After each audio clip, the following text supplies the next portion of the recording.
37. താഴെ പറയുന്നവയിൽ കുട്ടികളിൽ അഞ്ചാം പനി മൂലം ഉണ്ടാകുന്ന സാധാരണമായ സങ്കീർണം ഏതാണ്? ഉത്തരം ഓപ്ഷൻ ബി ന്യൂമോണിയ. 38. ഏത് പരിശോധനയിലൂടെയാണ് ക്ഷയരോഗം സ്ഥിരീകരിക്കുന്നത്?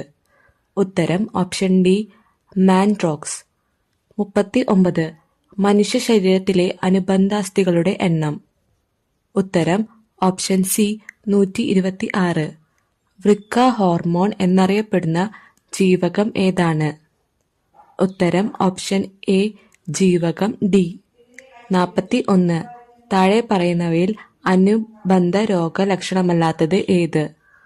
ഉത്തരം ഓപ്ഷൻ ബി വേഗത്തിൽ ശരീരഭാരം കൂടുക.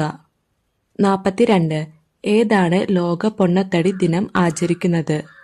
ഉത്തരം ഓപ്ഷൻ എ മാർച്ച് 4.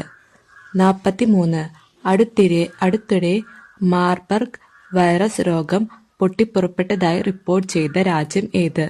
ഉത്തരം ഓപ്ഷൻ സി ടാൻസാനിയ. 44. കേരളത്തിലെ സപ്തഭാഷാ സംഗമ ഭൂമി എന്നറിയപ്പെടുന്ന ജില്ല ഏത്? ഉത്തരം ഓപ്ഷൻ ഡി കാസർഗോഡ്.